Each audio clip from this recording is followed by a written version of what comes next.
Здравейте! Днес ще си поговорим за четката за зъби, която е с антибактериални свойства. Ето е четката, за която става въпрос. Първото нещо, което още моментално се забелязва, това е колко страхотен външен вид има. Виждате ли?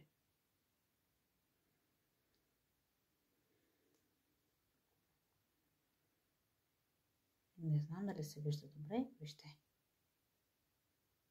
Така, другото нещо, което е удобна за хващане дръжка.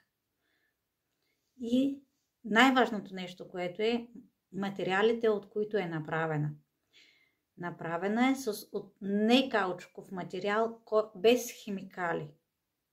Напълно щадящ природата продукт. Лъканцата на нашата четка за зъби всъщност са жълти. Чакай, че така изглеждат бели на светлината. Ето така. Може би се вижда по-добре.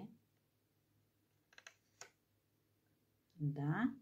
Всъщност са жълти, защото са покрити с златен нанопрашец за по-голяма антибактериална защита.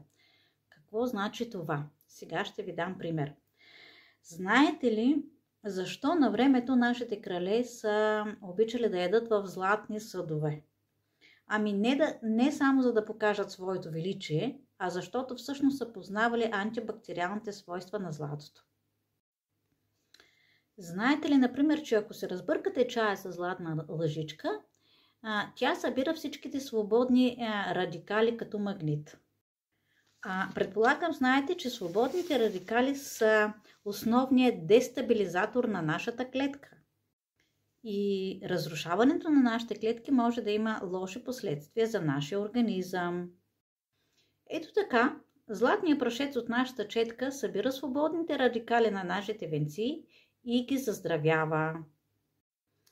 Също така, нашата четка има антибактериална мембрана, която й позволява да се почиства сама, дори тогава и когато не се ползва.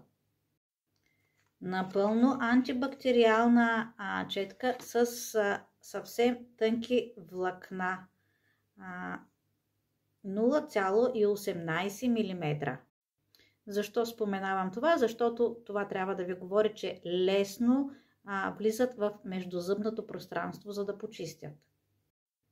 Изключително мека, но в същото време осигурява стойностно почистване на зъбите, без да наранява емайла. Също така не наранява и венците. Супер тънка е и достига много лесно до задната част на устната кухина. И не на последно място, съвсем изгодна цена, без значение дали е в комплект с 8 четки или в комплект с паста за зъби.